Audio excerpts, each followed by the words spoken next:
Well, good morning. I'm proud to be here with the announcement today, which I'll mention in a minute. We've got Mayor Curry. I want to thank him. Do we have the representatives? Who do we have? Okay. So we have Wyman Duggan, Sam Garrison, Jason Fisher, and Cord Bird. I have Kevin Guthrie, Director of the Florida Division of Emergency Management. And then we have Dr. Ken Shepke. He's the Chief Medical Officer for the Florida Division of Emergency Management.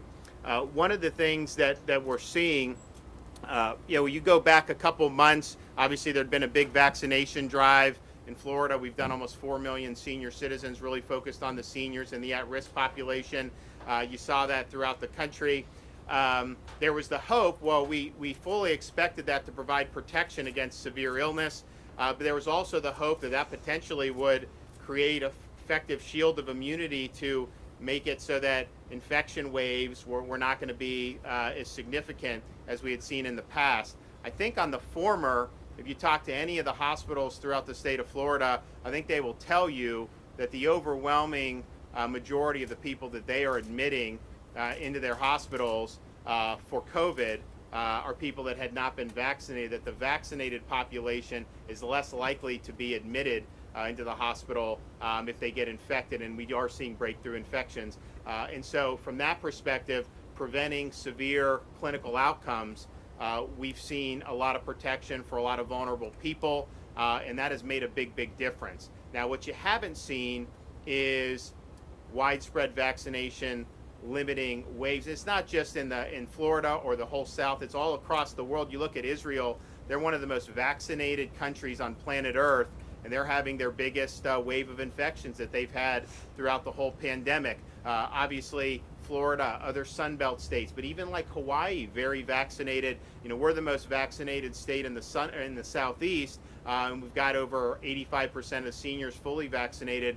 But yet you see with this Delta variant, more contagious, very easy to transmit, and it comes really in waves. And so as we're looking at that and say, okay, vaccination is clearly helping reduce serious illness. It's reducing your likelihood of being hospitalized, but you also have people who are being hospitalized. So what tools do you have that makes the most sense? And one of the things we've been talking about recently is doing monoclonal antibody treatments such as Regeneron.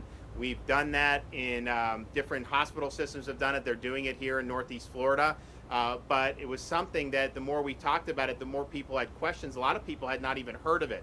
And so we see an effort to be able to supplement that effort here in Northeast Florida and other parts of the state. We'll have additional announcements very soon, partially to be able to get more people in, and we're going to bring in a lot more Regeneron into Florida, which I think is important, but also just to raise awareness that this is the most effective treatment that we've yet encountered for people who are actually infected with COVID-19.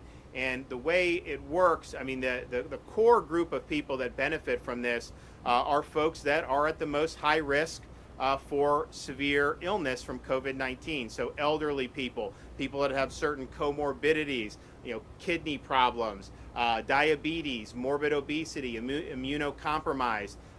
This, if applied early and properly, has the ability to reduce your likelihood of being hospitalized by 70% in clinical trials. And I think if you talk to people that have had it in Florida, most people will say that if you do it early, it really does help to resolve the symptoms. And so what we're going to be doing here today is deploying a rapid response unit. This will starting at noon. We'll be able to deliver Regeneron monoclonal antibody treatments to folks. The key to this is if you're in one of those high-risk categories and you become COVID positive, doing it before the symptoms get very severe is when it's most likely to work. And so part of it is some people don't even know that this exists until they end up getting admitted to the hospital. And at that point, it's almost always too late for this to be effective. But part of it is just kind of a natural human instinct. Maybe you feel some symptoms, test positive, but you don't feel that bad, so you figure, hey, I'm going to clear this. If you're high risk, though, and it progresses, then you've missed your opportunity to have this be really effective. So that early treatment is really what the Regeneron and the monoclonal antibodies represent. So that's really what we're doing. So they're going to start by just taking referrals from the health systems here in Northeast Florida, but we are going to be moving to allowing this to be done on even an individual basis, coming in and making appointments. And we think that that's something that's very important. Clearly, this has now been employed on an emergency use basis since the end of last year. So we have a lot of time to have watched what's happened, and there's clear benefits to this early treatment for keeping people out of the hospital and reducing mortality. And this is also true whether you're vaccinated or not. I mean, obviously, if you're vaccinated, we think the data in the hospital shows that your chance of being admitted and having a severe illness is less than if you weren't. But at the same time, we are seeing people testing positive in higher numbers than I think most people anticipated, and that's just not in Florida. That's really in places like Israel and other places around the world.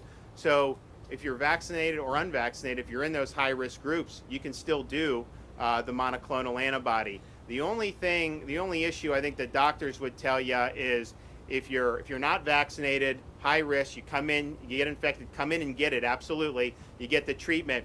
You have to ask the physician at what point in the future, if you do want to get vaccinated, do you have to wait because there's antibodies and they want that to be able to clear. But that's really, at the end of the day, the only major thing that you need to look at. So who are the high-risk groups that would most benefit from this? Obviously, elderly populations, people with chronic kidney disease, diabetes, morbid obesity, cardiovascular, chronic lung disease, people with sickle cell. Those are the folks that, if infected with COVID-19, may end up seeing significant consequences and could result, of course, in a hospital admission or worse. So if you do it early, this has a great chance to resolve those symptoms short of you needing medical attention. And that's really, at the end of the day, what it's all about. So we want to be able to do all we can to be able to do. Now, what we're going to do is, so we have this here. This is helping relieve some of the pressure, because I know they're doing a lot in these health systems.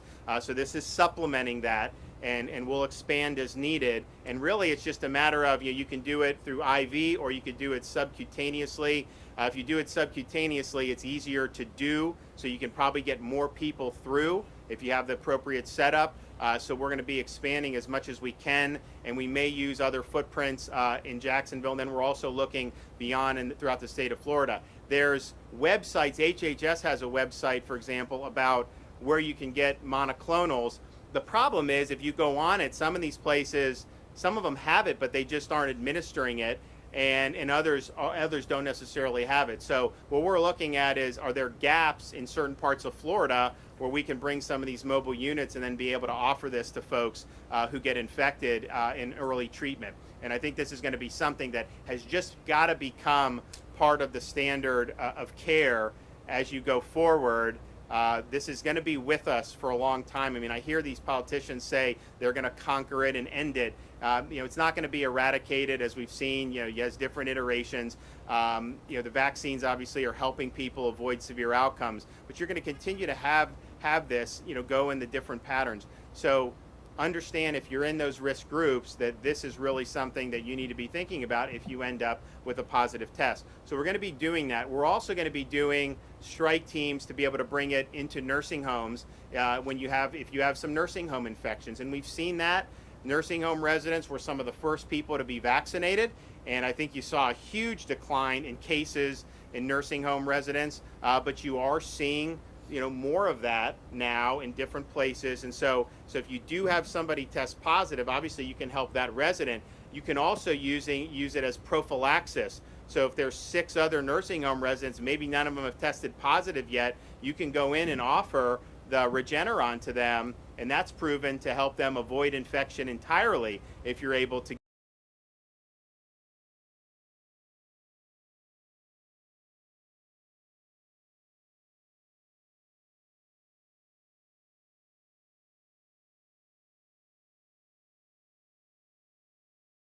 greater the chances of success that you have. There have been a lot of people that have been helped by this, but I really believe that had more people known about this I think absolutely some of those folks would not have ended up needing to get admitted to the hospital. So I want everybody to know that this is an important option, that this is an important way to be able to protect yourself in the event that you are infected. And we're going to be doing this in other parts of the state, and obviously working with our long-term care residents who we've been working with from the beginning to make sure that they're provided the type of protection that we can. So I want to thank Mayor Curry for working with us over these many weeks. And also want to thank Kevin Guthrie, Division of Emergency Management. He's been working with all the different systems about different stuff that they needed. So we're going to hear from some of them, and we look forward to being able to kick this thing off here at 12 o'clock. So Mayor?